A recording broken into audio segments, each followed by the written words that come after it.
여전히 상승 추세가 계속되고 있기 때문에 상승 추세에서 사용하면 좋을 매매법 하나를 소개해 드릴게요. 제가 사실 가장 좋아하는 장세도 상승장인데, 왜 상승장이냐면 상승장은 이 매매 기준을 세우기가 참 간단합니다.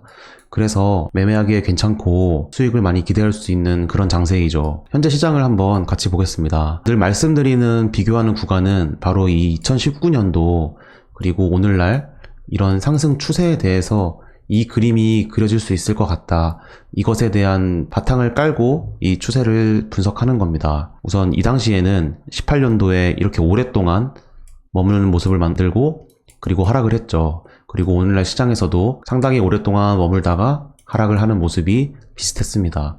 그리고 2019년도에 바닥을 만드는 그런 움직임이 나왔었고, 지금 시장도 바닥을 만드는 움직임이 나온 다음에 상승을 보여준 상태다 라고 보는 게 비슷한 것이죠. 자, 그러면은 여기서 어떤 부분을 가지고 바닥이 나왔다고 판단할 수 있을까? 여기서는 이 정도 머물렀던 이 구간에서 상승 돌파를 했다라는 게 이제 바닥을 만들었다 라고 판단을 하는 겁니다. 제가 이 당시에 트레이딩뷰 분석을 할 때도 바닥이 나왔다 라고 하면서 상승에 대한 이야기를 했었는데, 지금도 마찬가지죠. 지금도 여기서 이렇게 머문 자리를 이탈하는 움직임이 나왔기 때문에 이제 바닥을 만들었다, 이렇게 판단을 하는 겁니다. 게다가 우리가 잘 알고 있는 이런 헤드앤숄더 패턴도 나오면서 상승 돌파를 했기 때문에 이런 패턴 목표가를 또 생각해 본다면 아직도 상승할 가능성이 많이 남아있는 것이죠. 그럼 이렇게 상승만 볼 수 있는 장세라는 거를 판단했다면, 이제 짧은 시간 캔들에서 예를 들어 4시간 봉이나 1시간 봉, 이 안에서 어떻게 거래를 할지 거래 전략을 세울 수 있습니다. 1시간 봉으로 한번 보면 지금 추세가 어떻게 이루어지고 있나를 먼저 또 판단을 해야 됩니다. 큰 추세를 판단하기 위해서 우리가 1일봉은 이렇게 멀리서 보면서 어떤 움직임에 대해서 우리가 분석을 한 것처럼, 이제 1시간 봉에서 우리는 단타를 할 거기 때문에 1시간 봉 정도로 추세를 멀리서 보는 겁니다. 그럼 멀리서 봤을 때 지금 시장에 대한 이 특징이 뭐가 있냐면, 이 최근 시장을 한번 보죠. 여기서 보면은 내려간 적이 없는 그런 움직임을 만들고 있어요. 이게 무슨 말이냐면, 어쨌든 결국에는 상승을 하면은 내려가지 않고 차라리 옆으로 이동하다가 다시 상승, 이렇게만 보여주고 있습니다. 그래서 이런 특징을 우리가 알았다면 지금 시장에서도 앞으로 어떻게 보여주겠구나를 예측하면서 거래를 할 수 있는 것이죠. 그러면 좀 더 이제 확대를 해서 지금 시장에 대해서 한번 알아보죠. 직전 움직임에서 보면 이 구간에서 머물렀던 구간을 상승 돌파했기 때문에 우리는 당연히 이 구간까지 내려오더라도 여기서는 지지를 받고 다시 상승할 가능성이 있겠다, 이렇게 생각을 이어가는 게 가장 위험도가 낮은 전략이 될 겁니다.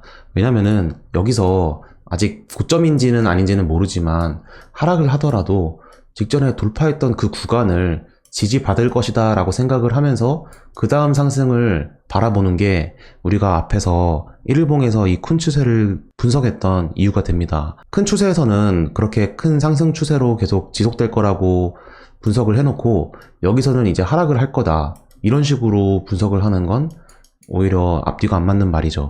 그렇다면 그렇게 분석을 했으니 여기서 가장 많이 내려온다면 어디까지 내려올 것인가에 대한 기준을 정하는 겁니다. 그럼 이렇게 지지선을 설정하면은 이런 구간에서 매수하기에 가장 좋은 구간이라고 판단할 수 있겠죠. 그러면은 이 안에까지 온다면 나는 무조건 매수를 하겠다, 이제 이 범위를 설정했고, 지금 머물고 있는 구간이 있죠. 지금 머물고 있는 구간에서는 어떻게 판단을 할까, 이제 이것도 전략을 세워야겠죠. 그러면 또 그 전략을 세우기 위해서 현재 구간에 대한 지지선을 설정하는 겁니다. 지금 머물고 있는 이 구간에 대한 가장 저점을 설정하는 것이죠.